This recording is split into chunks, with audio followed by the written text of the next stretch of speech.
सत श्री अकाल प्यारे विद्यार्थियों, मेरा नाम है कोमल। मैं सरकारी senior secondary smart school Bahadurpur Joa, block Sri Hargobindpur, जिला गुरदासपुर विखे बतौर साइंस अध्यापिका सेवा निभा रही हाँ।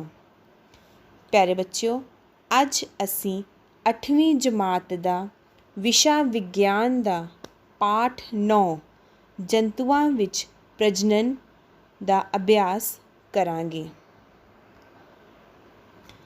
प्रश्न 1, सजीवां लई प्रजनन क्यों ज़रूरी है, समझाओ। उत्तर, प्रजनन एक अजिही जैविक प्रक्रिया है जिस राही वख-वख जीवां द्वारा संतान की उत्पत्ति की जाती है। प्रजनन क्रिया प्रजातियां की लगातार होंद बनाई रखने लई ज़रूरी है। प्यारे बच्चों, जिवें कि तुसी स्क्रीन ते देख सकते हो, मनुख दा बच्चा मनुख ही है, कुत्ते दा बच्चा कुत्ता ही है, बिल्ली दा बच्चा बिल्ली ही है। भाव सजीवां विच प्रजनन की विशेष महत्ता है क्योंकि यह इक्को किस्म के जीवां विच पीढ़ी दर पीढ़ी लगातार होंद बनाई रखने नूं निश्चित करता है। प्रश्न 2, नर जनन अंग की है। उत्तर, नर जनन अंग नर विच पाया जाता है।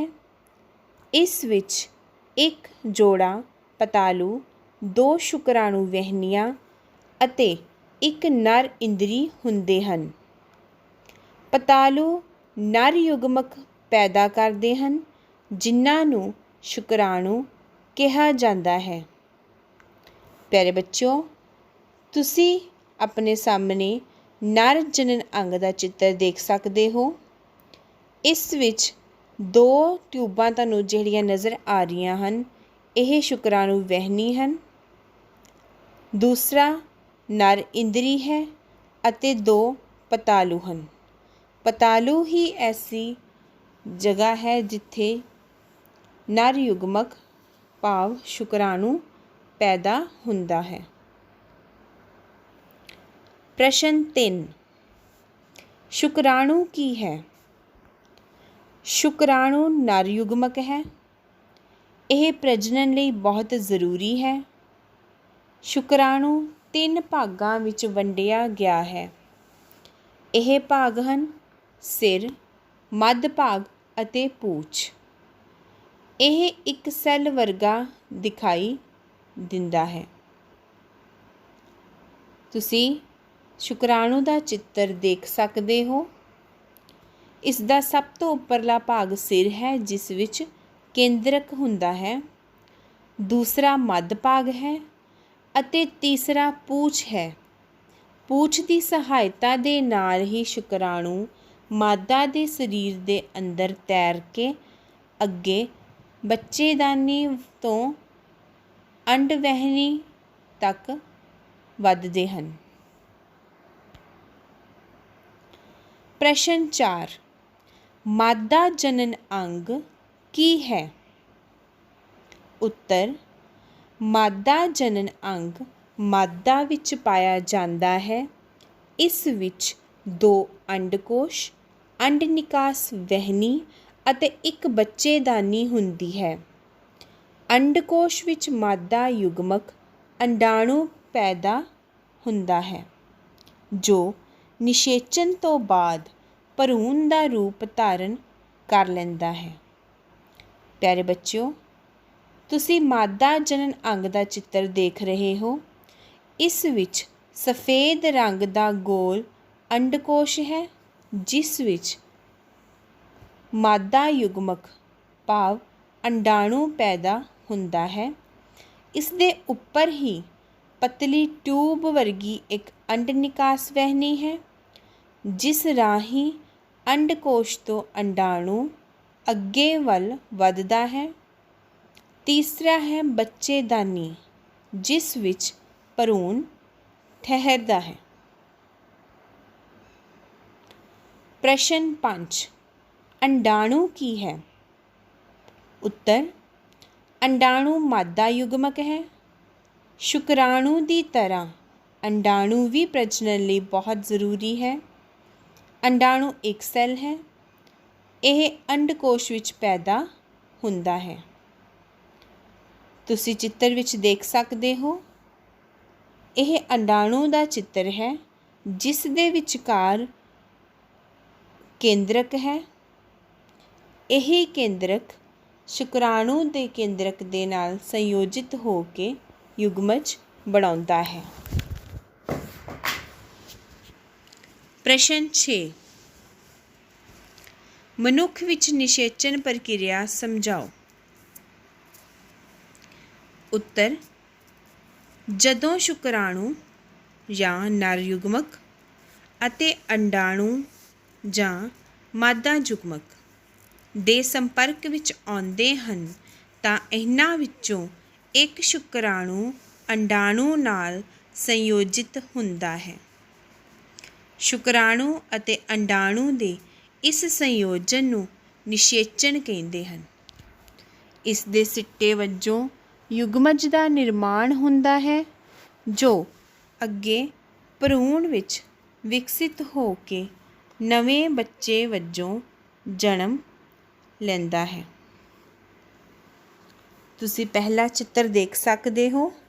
ਇਸ ਵਿੱਚ ਨੀਲੇ ਰੰਗ ਦੇ ਸ਼ੁਕਰਾਣੂ ਹਨ ਅਤੇ ਲਾਲ ਰੰਗ ਦਾ ਗੋਲ ਅੰਡਾਣੂ ਹੈ। ਜਨਨ ਪ੍ਰਕਿਰਿਆ ਦਾ ਪਹਿਲਾ ਕਦਮ ਸ਼ੁਕਰਾਣੂ ਅਤੇ ਅੰਡਾਣੂ ਦਾ ਸੰਯੋਗ ਹੈ। ਇਹ ਸੰਯੋਗ ਕਰਵਾਉਣ ਲਈ ਲੱਖਾਂ ਦੀ ਸੰਖਿਆ ਵਿੱਚ ਨਰ ਸ਼ੁਕਰਾਣੂਆਂ ਨੂੰ ਮਾਦਾ ਦੇ ਸਰੀਰ ਵਿੱਚ ਛੱਡਿਆ ਜਾਂਦਾ ਹੈ। ਸ਼ੁਕਰਾਣੂ ਅੰਡ ਨਿਕਾਸ ਵਹਿਣੀ ਵਿੱਚ ਅੰਡੇ ਤੱਕ ਪਹੁੰਚਦੇ ਲਈ ਪੂਛ ਦੀ ਸਹਾਇਤਾ ਨਾਲ ਤੈਰਦੇ ਰਹਿੰਦੇ ਹਨ। ਜਦੋਂ ਸ਼ੁਕਰਾਣੂ ਅੰਡਾਣੂ ਦੇ ਸੰਪਰਕ ਵਿੱਚ ਆਉਂਦੇ ਹਨ ਤਾਂ ਇਹਨਾਂ ਵਿੱਚੋਂ ਇੱਕ ਸ਼ੁਕਰਾਣੂ ਅੰਡਾਣੂ ਦੇ ਨਾਲ ਸੰਯੋਜਿਤ ਹੋ ਜਾਂਦਾ ਹੈ। ਇਸ ਕਿਰਿਆ ਨੂੰ ਨਿਸ਼ੇਚਨ ਕਹਿੰਦੇ ਹਨ। ਨਿਸ਼ੇਚਨ ਦੇ ਸਿੱਟੇ ਵਜੋਂ ਯੁਗਮਜ ਦਾ ਨਿਰਮਾਣ ਹੁੰਦਾ ਹੈ। ਨਿਸ਼ੇਚਨ ਦੀ ਪ੍ਰਕਿਰਿਆ ਵਿੱਚ ਮਾਂ ਦੇ ਅੰਡਾਣੂ ਅਤੇ ਪਿਤਾ ਦੇ ਸ਼ੁਕਰਾਣੂ ਦਾ ਸੰਯੋਜਨ ਹੁੰਦਾ ਹੈ। ਇਸ ਤਰ੍ਹਾਂ ਨਵੀਂ ਜੰਮੀ ਸੰਤਾਨ ਵਿੱਚ ਕੁਝ ਲੱਛਣ ਆਪਣੀ ਮਾਂ ਅਤੇ ਕੁਝ ਲੱਛਣ ਆਪਣੇ ਪਿਤਾ ਦੇ ਹੁੰਦੇ ਹਨ। ਨਿਸ਼ੇਚਨ ਦੀ ਪ੍ਰਕਿਰਿਆ ਨੂੰ ਅਸੀਂ ਹੋਰ ਵਧੀਆ ਤਰੀਕੇ ਨਾਲ ਸਮਝਾਂਗੇ। ਪਿਆਰੇ ਵਿਦਿਆਰਥੀਓ, ਨਿਸ਼ੇਚਨ ਪ੍ਰਕਿਰਿਆ ਦਾ ਪਹਿਲਾ ਕਦਮ ਹੈ ਅੰਡਾਣੂ ਅਤੇ ਸ਼ੁਕਰਾਣੂ ਦਾ ਸੰਯੋਗ ਹੋਣਾ। ਇਸ ਲਈ ਲੱਖਾਂ ਦੀ ਸੰਖਿਆ ਦੇ ਵਿੱਚ ਸ਼ੁਕਰਾਣੂ ਮਾਦਾ ਦੇ ਸਰੀਰ ਦੇ ਅੰਦਰ ਛੱਡੇ ਜਾਂਦੇ ਹਨ। ਇਹ ਲੱਖਾਂ ਦੀ ਸੰਖਿਆ ਦੇ ਵਿੱਚ ਸ਼ੁਕਰਾਣੂ ਆਪਣੀ ਪੂਛ ਦੇ ਨਾਲ ਤੈਰਦੇ ਹੋਏ ਅੱਗੇ ਤੱਕ ਵੱਧਦੇ ਹਨ। ਇਹਨਾਂ ਵਿੱਚੋਂ ਸਿਰਫ ਇੱਕ ਸ਼ੁਕਰਾਣੂ ਹੀ ਅੰਡਾਣੂ ਦੇ ਨਾਲ ਸੰਯੋਜਿਤ ਹੁੰਦਾ ਹੈ। ਬਾਕੀ ਸਭ ਰਸਤੇ ਦੇ ਵਿੱਚ ਹੀ ਖਤਮ ਹੋ ਜਾਂਦੇ ਹਨ। ਜਦੋਂ ਇਹ ਸ਼ੁਕਰਾਣੂ ਅੰਡਾਣੂ ਦੇ ਨਾਲ ਸੰਯੋਗ ਕਰ ਲੈਂਦਾ ਹੈ, ਇਸ ਨੂੰ ਅਸੀਂ ਨਿਸ਼ੇਚਨ ਕਹਿੰਦੇ ਹਨ। ਨਿਸ਼ੇਚਨ ਤੋਂ ਬਾਅਦ ਅੰਡਾਣੂ ਅਤੇ ਸ਼ੁਕਰਾਣੂ ਦੋਵੇਂ ਇਕੱਠੇ ਹੋ ਜਾਂਦੇ ਹਨ, ਜਿਸ ਦੇ ਸਿੱਟੇ ਵਜੋਂ ਯੁਗਮਜ ਬਣਦਾ ਹੈ। ਇਹ ਯੁਗਮਜ ਵਿਭਾਜਿਤ ਹੁੰਦਾ ਹੋਇਆ ਅੱਗੇ ਵੱਧਦਾ ਹੈ ਅਤੇ ਭਰੂਣ ਦਾ ਰੂਪ ਧਾਰ ਲੈਂਦਾ ਹੈ। ਇਹ ਭਰੂਣ ਮਾਦਾ ਦੇ ਬੱਚੇਦਾਨੀ ਦੇ ਕੰਧ 'ਤੇ ਠਹਿਰ ਜਾਂਦਾ ਹੈ। ਯੁਗਮਜ ਅਤੇ ਭਰੂਣ ਵਿੱਚ ਕੋਈ ਦੋ ਅੰਤਰ ਦੱਸੋ। ਉੱਤਰ, युगमज एक सैली रचना है, जिवें कि तुसीं चित्र विच देख सकते हो। भरूण एक बहुसैली रचना है। तुसीं देख सकते हो भरूण दे विच बहुत सारे सैल विभाजित होए हुंदे हन। नर अते मादा युग्मकां दे सुमेल तो युगमज बनदा है। युगमज दे विभाजना तो बाद भरूण बनदा है। प्रश्न 8 अलिंगी प्रजनन की परिभाषा लिखो। जंतुओं विच अलिंगी प्रजनन दियां दो विधियां दा वर्णन करो। उत्तर अलिंगी प्रजनन प्रजनन की ओह किस्म जिस विच केवल एक ही जनक नवें जीव नूं जन्म दिंदा है नूं अलिंगी प्रजनन कहते हैं। जंतुओं विच अलिंगी प्रजनन दियां दो विधियां हैं। पहली विधि है बडिंग। हाइड्रा विच इकल्ले जीव तो निकलन वालियां कलियां तो नवें जीव का विकास हुंदा है। इस विधि नूं बडिंग कहते हैं। प्यारे बच्चों, तुसी चित्र विच देख रहे हो, यह हाइड्रा है। इस दे एक पासे तुसी कली उभरदी दिखाई देख सकते हो, जो कि नवा जीव भाव नवें हाइड्रे के रूप विच विकसित हो जाता है। बडिंग की यह प्रक्रिया हाइड्रा विच पाई जाती है जां यीस्ट विच भी बड दिखाई दिंदे हन। हाइड्रा विचों भी इकल्ले जनक तो निकलन वालियां कलियां तो नवें जीव का विकास हुंदा है, क्योंकि हाइड्रा विच कली नाल नवा जीव विकसित हुंदा है। इसलिए इस तरह के जनन नूं बडिंग कहते हैं। प्यारे विद्यार्थियों, तुसी देख सकते हो वीडियो दे विच यह एक हाइड्रा है जो कि अलिंगी प्रजनन करता है। इस दे एक पासों एक कली उभरदी नज़र आ रही है। यह कली अपने आप नूं पूर्ण रूप विच नवें हाइड्रे के रूप विच विकसित कर लैंदी है। जदों यह कली पूर्ण रूप विच हाइड्रे दे विच विकसित हो जाती है तां यह जनक जीव दे नालों अलग हो के स्थापित हो जाती है। तुसी देख सकते हो ये अलग हो गई है। अमीबा अपने आप नूं दो भागां विच वंड के संतान पैदा करते हैं। इस प्रकार के अलिंगी प्रजनन नूं दो खंडन विधि कहते हैं। प्यारे बच्चों, चित्र विच तुसी देख रहे हो, सब तो पहला एक अमीबा सैल है जो कि एक सैली जीव है। इसका केंद्रक दो भागां विच वंडिया जाता है। अमीबा अपने केंद्रक नूं दो भागां विच विभाजित कर लैंदा है, जिस तो बाद सैल का पदार्थ भी दो भागां विच वंडिया जाता है, जिस दे हरेक भाग विच केंद्रक हुंदा है। तुसी चित्र विच देख सकते हो, सिट्टे वजों एक जनक तो दो अमीबा संतान पैदा हो जांदियां हन। इस प्रकार दे अलिंगी प्रजनन नूं, जिस विच जीव विभाजित हो के दो सैल संतान उत्पन्न करता है, ओह दो खंडन हुंदी है। अमीबा दी दो खंडन विधि नूं असी होर जानन की कोशिश करते हाँ। प्यारे विद्यार्थियों, एक अमीबा है जिसका कोई अपना फिक्स आकार नहीं हुंदा। यह अपने केंद्रक नूं दो दे विच विभाजित कर लैंदा है। जदों इसका केंद्रक दो दे विच विभाजित हो जाता है तां यह अपने आप नूं पूर्ण रूप विच ਵਿਭਾਜਿਤ ਕਰ ਲੈਂਦਾ ਹੈ ਅਤੇ 2 ਸੰਤਾਨ ਅਮੀਬਾ ਦੇ ਵਿੱਚ ਬਦਲ ਜਾਂਦਾ ਹੈ। ਇਸ ਵਿਧੀ ਨੂੰ ਅਸੀਂ ਕਹਿੰਦੇ ਹਾਂ 2 ਖੰਡਨ ਵਿਧੀ। ਪ੍ਰਸ਼ਨ 9, ਮਾਦਾ ਦੇ ਕਿਸ ਅੰਗ ਵਿੱਚ ਭਰੂਣ ਠਹਿਰਦਾ ਹੈ? ਉੱਤਰ, ਮਾਦਾ ਦੇ ਗਰਭਕੋਸ਼, ਜਿਸ ਨੂੰ ਬੱਚੇਦਾਨੀ ਵੀ ਕਿਹਾ ਜਾਂਦਾ ਹੈ, ਦੀ ਕੰਧ ਵਿੱਚ ਭਰੂਣ ਠਹਿਰਦਾ ਹੈ। ਪਿਆਰੇ ਵਿਦਿਆਰਥੀਓ, ਜਿਵੇਂ ਕਿ ਤੁਹਾਨੂੰ ਪਿਛਲੇ ਪ੍ਰਸ਼ਨ 'ਚ ਸਮਝਾਇਆ ਗਿਆ ਸੀ ਕਿ ਮਾਦਾ ਜਨਨ ਅੰਗ ਦੇ 3 ਭਾਗ ਹੁੰਦੇ ਹਨ: ਅੰਡ ਨਿਕਾਸ ਵਹਿਨੀ, ਅੰਡਕੋਸ਼ ਅਤੇ ਬੱਚੇਦਾਨੀ। ਤੁਸੀਂ ਦੂਸਰੇ ਚਿੱਤਰ ਵਿੱਚ ਦੇਖੋ, ਬੱਚੇਦਾਨੀ ਦੀ ਕੰਧ 'ਤੇ ਭਰੂਣ ਠਹਿਰਦਾ ਹੈ। ਪ੍ਰਸ਼ਨ 10, ਕਾਇਆ ਪਰਿਵਰਤਨ ਕਿਸ ਨੂੰ ਆਖਦੇ ਹਨ? ਉਦਾਹਰਨ ਦਿਓ। ਉੱਤਰ, ਲਾਰਵੇ ਦਾ ਮੁੱਖ ਪਰਿਵਰਤਨਾਂ ਤੋਂ ਬਾਅਦ ਪ੍ਰੌੜ ਜੰਤੂ ਵਿੱਚ ਬਦਲਣ ਦੀ ਪ੍ਰਕਿਰਿਆ ਕਾਇਆ ਪਰਿਵਰਤਨ ਅਖਵਾਉਂਦੀ ਹੈ। ਉਦਾਹਰਨ ਵਜੋਂ, ਡੱਡੂ ਦੇ ਜੀਵਨ ਚੱਕਰ ਵਿੱਚ ਅੰਡੇ ਤੋਂ ਟੈਡਪੋਲ ਅਤੇ ਲਾਰਵੇ ਤੋਂ ਪ੍ਰੌੜ ਬਣਦਾ ਹੈ। ਕੁਝ ਖਾਸ ਪਰਿਵਰਤਨਾਂ ਤੋਂ ਬਾਅਦ ਲਾਰਵਾ ਦੁਆਰਾ ਪ੍ਰੌੜ ਜੰਤੂ ਵਿੱਚ ਬਦਲਣ ਦੀ ਪ੍ਰਕਿਰਿਆ ਕਾਇਆ ਪਰਿਵਰਤਨ ਕਹਾਉਂਦੀ ਹੈ।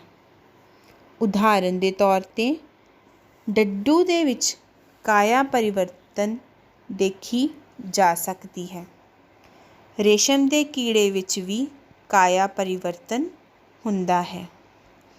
ਪਿਆਰੇ ਬੱਚਿਓ, ਤੁਸੀਂ ਚਿੱਤਰ ਵਿੱਚ ਦੇਖੋ, ਇਹ ਸਾਰਾ ਜੀਵਨ ਚੱਕਰ ਡੱਡੂ ਦਾ ਹੈ, ਜਿਸ ਵਿੱਚ ਕਾਇਆ ਪਰਿਵਰਤਨ ਨੂੰ ਦਰਸਾਇਆ ਗਿਆ ਹੈ।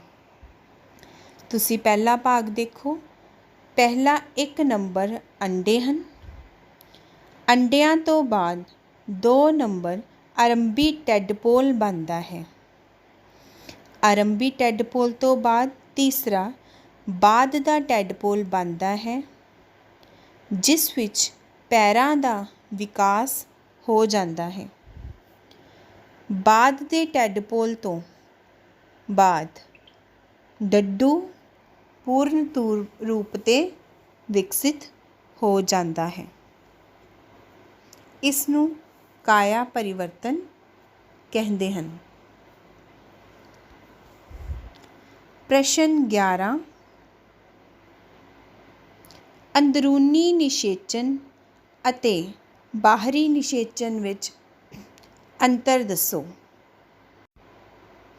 ਉੱਤਰ, ਅੰਦਰੂਨੀ ਨਿਸ਼ੇਚਨ ਦੀ ਇਹ ਪ੍ਰਕਿਰਿਆ ਮਾਦਾ ਦੇ ਸਰੀਰ ਅੰਦਰ ਹੁੰਦੀ ਹੈ। ਬਾਹਰੀ ਨਿਸ਼ੇਚਨ ਦੀ ਇਹ ਕਿਰਿਆ ਮਾਦਾ ਦੇ ਸਰੀਰ ਦੇ ਬਾਹਰ ਹੁੰਦੀ ਹੈ। ਅੰਦਰੂਨੀ ਨਿਸ਼ੇਚਨ, ਇਸ ਵਿੱਚ ਅੰਡੇ ਘੱਟ ਗਿਣਤੀ ਵਿੱਚ ਪੈਦਾ ਹੁੰਦੇ ਹਨ, ਭਾਵ ਸੰਤਾਨ ਦੇ ਜਨਮ ਦੀ ਸੰਭਾਵਨਾ ਵਧੇਰੇ ਹੁੰਦੀ ਹੈ, ਇਸ ਲਈ ਘੱਟ ਅੰਡਾਣੂ ਬਣਦੇ ਹਨ।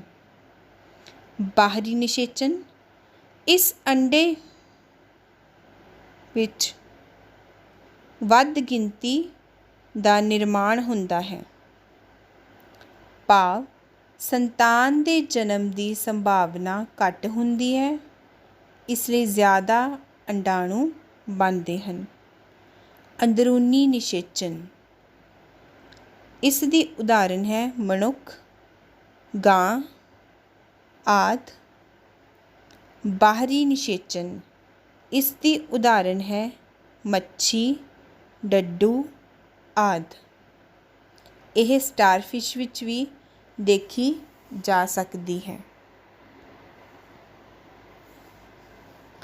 ਅੱਗੇ ਹੈ, ਹੇਠ ਲਿਖੇ ਕਥਨ ਸਹੀ ਹਨ ਜਾਂ ਗਲਤ। ਪਹਿਲਾ, ਅੰਡੇ ਦੇਣ ਵਾਲਾ ਜੰਤੂ ਵਿਕਸਿਤ ਬੱਚੇ ਨੂੰ ਜਨਮ ਦਿੰਦਾ ਹੈ। ਇਸ ਦਾ ਸਹੀ ਜਵਾਬ ਹੈ ਗਲਤ। ਦੂਸਰਾ, ਹਰੇਕ ਸ਼ੁਕਰਾਣੂ ਵਿੱਚ ਇਕੱਲਾ ਸੈੱਲ ਹੁੰਦਾ ਹੈ। ਸਹੀ। ਤੀਸਰਾ, ਡੱਡੂ ਵਿੱਚ ਬਾਹਰੀ ਨਿਸ਼ੇਚਣ ਹੁੰਦਾ ਹੈ। ਸਹੀ। ਚੌਥਾ, ਉਹ ਸੈੱਲ ਜੋ ਮਨੁੱਖ ਵਿੱਚ ਨਵੇਂ ਜੀਵਨ ਦਾ ਆਰੰਭ ਕਰਦਾ ਹੈ ਯੁਗਮਕ ਕਹਾਉਂਦਾ ਹੈ। ਸਹੀ। ਪੰਜਵਾਂ, ਨਿਸ਼ੇਚਨ ਤੋਂ ਬਾਅਦ ਦਿੱਤਾ ਗਿਆ ਅੰਡਾ ਇਕੱਲਾ ਸੈੱਲ ਹੈ। ਗਲਤ। ਛੇਵਾਂ, ਅਮੀਬਾ ਬਡਿੰਗ ਦੁਆਰਾ ਪ੍ਰਜਨਨ ਕਰਦਾ ਹੈ। ਗਲਤ। ਸੱਤਵਾਂ, ਅਲਿੰਗੀ ਪ੍ਰਜਨਨ ਵਿੱਚ ਵੀ ਨਿਸ਼ੇਚਨ ਕਿਰਿਆ ਜ਼ਰੂਰੀ ਹੈ। ਗਲਤ। ਅੱਠਵਾਂ, ਦੋ ਖੰਡਨ ਅਲਿੰਗੀ ਪ੍ਰਜਨਨ ਦੀ ਇੱਕ ਵਿਧੀ ਹੈ। ਸਹੀ। ਨੌਵਾਂ, ਨਿਸ਼ੇਚਨ ਕਿਰਿਆ ਦੇ ਸਿੱਟੇ ਵਜੋਂ ਯੁਗਮਜ ਬਣਦਾ ਹੈ। ਸਹੀ। ਦਸਵਾਂ, ਭਰੂਣ ਕੇਵਲ ਇੱਕ ਸੈੱਲ ਦਾ ਬਣਿਆ ਹੁੰਦਾ ਹੈ। ਗਲਤ। ਦੁਹਰਾਈ। ਪਿਆਰੇ ਬੱਚਿਓ, ਅੱਜ ਅਸੀਂ ਪ੍ਰਜਨਨ ਜੀਵਾਂ ਦੀ ਲਗਾਤਾਰ ਹੋਂਦ ਬਣਾਈ ਰੱਖਣ ਲਈ ਜ਼ਰੂਰੀ ਹੈ ਇਸ ਬਾਰੇ ਜਾਣਕਾਰੀ ਹਾਸਿਲ ਕੀਤੀ। ਅਸੀਂ ਪੜ੍ਹਿਆ ਨਰ ਜਨਨ ਅੰਗ ਅਤੇ ਮਾਦਾ ਜਨਨ ਅੰਗ ਕੀ ਹੁੰਦੇ ਹਨ ਅਤੇ ਇਹਨਾਂ ਵਿੱਚ ਪੈਦਾ ਹੋਣ ਵਾਲੇ ਸ਼ੁਕਰਾਣੂ ਅਤੇ ਅੰਡਾਣੂ ਕੀ ਹੁੰਦੇ ਹਨ। ਨਿਸ਼ੇਚਨ ਪ੍ਰਕਿਰਿਆ। ਅਸੀਂ ਨਿਸ਼ੇਚਨ ਪ੍ਰਕਿਰਿਆ ਦੀ ਬਹੁਤ ਵਧੀਆ ਤਰੀਕੇ ਦੇ ਨਾਲ ਜਾਣਕਾਰੀ ਹਾਸਿਲ ਕੀਤੀ ਕਿ ਕਿਵੇਂ ਮਾਦਾ ਅੰਡਾਣੂ ਅਤੇ ਨਰ ਸ਼ੁਕਰਾਣੂ ਆਪਸ ਵਿੱਚ ਸੰਯੋਜਿਤ ਹੋ ਕੇ ਨਿਸ਼ੇਚਨ ਦੀ ਪ੍ਰਕਿਰਿਆ ਪੂਰੀ ਕਰਦੇ ਹਨ। ਯੁਗਮਕ ਅਤੇ ਭਰੂਣ ਵਿੱਚ ਅੰਤਰ, ਇਸ ਬਾਰੇ ਅਸੀਂ ਬਹੁਤ ਵਧੀਆ ਜਾਣਕਾਰੀ ਹਾਸਿਲ ਕੀਤੀ। ਅਲਿੰਗੀ ਪ੍ਰਜਨਨ, ਬਡਿੰਗ ਅਤੇ ਦੋ ਖੰਡਨ ਵਿਧੀ। ਅਲਿੰਗੀ ਪ੍ਰਜਨਨ ਦੀਆਂ ਦੋ ਵਿਧੀਆਂ ਬਡਿੰਗ ਜੋ ਕਿ ਹਾਈਡਰਾ ਦੇ ਵਿੱਚ ਅਤੇ ਯੀਸਟ ਦੇ ਵਿੱਚ ਦਿਖਾਈ ਦਿੰਦੀ ਹੈ, ਇਸ ਬਾਰੇ ਜਾਣਕਾਰੀ ਹਾਸਿਲ ਕੀਤੀ। ਔਰ ਦੋ ਖੰਡਨ ਵਿਧੀ ਜੋ ਕਿ ਅਮੀਬਾ ਦੇ ਵਿੱਚ ਦੇਖੀ ਜਾਂਦੀ ਹੈ, ਇਸ ਬਾਰੇ ਜਾਣਕਾਰੀ ਹਾਸਿਲ ਕੀਤੀ। ਕਾਇਆ ਪਰਿਵਰਤਨ। ਡੱਡੂ ਦੇ ਜੀਵਨ ਚੱਕਰ ਵਿੱਚ ਕਿਸ ਤਰ੍ਹਾਂ ਕਾਇਆ ਪਰਿਵਰਤਨ ਹੁੰਦਾ ਹੈ, ਇਸ ਬਾਰੇ ਅਸੀਂ ਬਹੁਤ ਹੀ ਵਧੀਆ ਢੰਗ ਦੇ ਨਾਲ ਜਾਣਕਾਰੀ ਹਾਸਿਲ ਕੀਤੀ। ਅੰਦਰੂਨੀ ਅਤੇ ਬਾਹਰੀ ਨਿਸ਼ੇਚਨ। ਅੰਦਰੂਨੀ ਨਿਸ਼ੇਚਨ ਜੋ ਕਿ ਮਾਦਾ ਦੇ ਸਰੀਰ ਦੇ ਅੰਦਰ ਹੁੰਦੀ ਹੈ, ਬਾਹਰੀ ਨਿਸ਼ੇਚਨ ਜੋ ਮਾਦਾ ਦੇ ਸਰੀਰ ਦੇ ਬਾਹਰ ਹੁੰਦੀ ਹੈ, ਇਸ ਬਾਰੇ ਅਸੀਂ ਜਾਣਕਾਰੀ ਹਾਸਿਲ ਕੀਤੀ। ਪਿਆਰੇ ਵਿਦਿਆਰਥੀਓ, ਮੈਨੂੰ ਪੂਰੀ ਉਮੀਦ ਹੈ ਕਿ ਤੁਹਾਨੂੰ ਪਾਠ 9 ਜੰਤੂਆਂ ਵਿੱਚ ਪ੍ਰਜਨਨ ਬਾਰੇ ਬਹੁਤ ਹੀ ਵਧੀਆ ਤਰੀਕੇ ਨਾਲ ਸਮਝ ਆ ਗਈ ਹੋਵੇਗੀ। ਇਹਨਾਂ ਸਾਰੇ ਪ੍ਰਸ਼ਨਾਂ ਨੂੰ ਤੁਸੀਂ ਕਾਪੀ 'ਤੇ ਬਹੁਤ ਵਧੀਆ ਢੰਗ ਨਾਲ ਨੋਟ ਕਰ ਸਕਦੇ ਹੋ।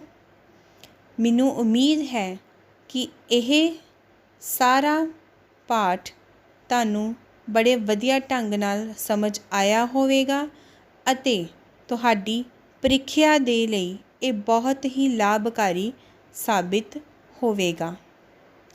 ਧੰਨਵਾਦ।